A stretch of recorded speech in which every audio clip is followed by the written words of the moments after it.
ဘတာဖီလီတော့ဗောနော်ဒါဘလက်ဝါတာဖောက်တဲ့နီးလေးကျွန်တော်ပြောပြခြင်းပါတယ်ဒီမှာဆိုရင်ကျွန်တော်ကဒီလိုဘန်နာရွက်ကိုရွက်ကြီးတာတွေပြီးတော့ရဲနေတာတွေကျွန်တော်ရွေးကောက်ပါတယ်ပြီးရင်စားချက်နဲ့ရေစင်အောင်ဆေးမယ်နောက်တစ်ခါကျတော့နေပူလမ်းမယ်ပေါ့နော်နေကိုအမ6သွေးနေအောင်ကျွန်တော်လှမ်းပလိုက်တယ်ပေါ့6သွေးနေအောင်လှမ်းမယ်နေလန့်ပြီးလို့ရရှိလာတဲ့ရွက်6တွေကိုကျွန်တော်ကဒီမှာဟိုပေါ့ရိုးတန်နေကျွန်တော်ဖယ်မယ်ပြီးရင်ရွက်ဟိုကကြီးလေးနဲ့ပေါ့နော်နုံနုံလေးကိုက်လိုက်မယ်နော်ပြီးရင်ဒီမှာစားရောမယ်စားကကျွန်တော်ဒီကရေ40လီတာမို့လို့ကျွန်တော်စားကိုဒါကွာရီယန်ဆော့နော်ဒီကောင်စားကိုကျွန်တော်80 gram ထည့်မယ်ပေါ့80 gram ထည့်မယ်ထည့်ပြီးရနဲ့ဒီမှာအပန်းကတော့မပြတ်တမ်းကျွန်တော်ရိုက်ပေးထားမယ်နော်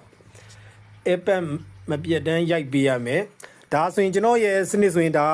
82နာရီကျွန်တော်စိန်ပါတယ်ပေါ့နော်အဲ့ဆိုရင်တော့စတင်အသုံးပြုလို့ရပြီပေါ့နော်ဒီမှာဆိုကျွန်တော်စားကိုနှောင်းထည့်မယ်အပြင်အဲ့ပန်ရိုက်ထားလိုက်အောင်ပဲနော်ဘာမှမခင်းရင်မအောင်ရလွယ်ကူပါတယ်နော်ပြီးတော့အခြားတယောက်နဲ့တယောက်ကတော့နီးစနစ်ကွာပါနော်တချို့ကျတော့ဒီဟာဘန်နာရီရွက်ထည့်ပြီးတော့မီးပြင်းပြင်းနဲ့အဲ့လိုပြုတ်တာလည်းရှိရပါတော့ကျွန်တော်အဲ့အစီတွေရမ်းထားလို့ကျွန်တော်မကြိုက်ပါဘူးကျွန်တော်စနစ်က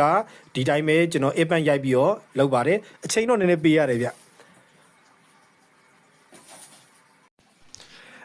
အပန်မပြတ်တမ်းရိုက်ပြီးတဲ့ခါကျတော့ဒီမှာ82နာရီပေါ့နော်ဒါ3ရက်နေထားဆိုရင်ကျွန်တော်ရေကဒီအောင်ဖြစ်သွားပြီ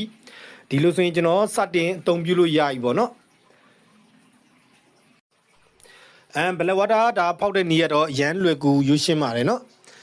လွယ်ကူရိုးရှင်းပါတယ်ဒါဒီနေထားဆိုရင်ကျွန်တော်ဒါဘလက်ဝါတာရပြီးသားကိုကျွန်တော်ပါကင်ဘူးလေးထည့်ထားပါတော့ဒါလေးတွေကမနက်ဖြန်မှာကျွန်တော်မန်လေးမြို့တွင်ကလှမွေးငါးဆိုင်ကြီးကိုပို့ပေးရမယ်ဒါဘူးတရားအတွက်ပေါ့နော်ဒါပြင်ဆင်ထားတာပါရမ်းလွယ်ကူပါတယ်ဗျနော်ကိုယ်တိုင်လုပ်ကြည့်လို့ရပါတယ်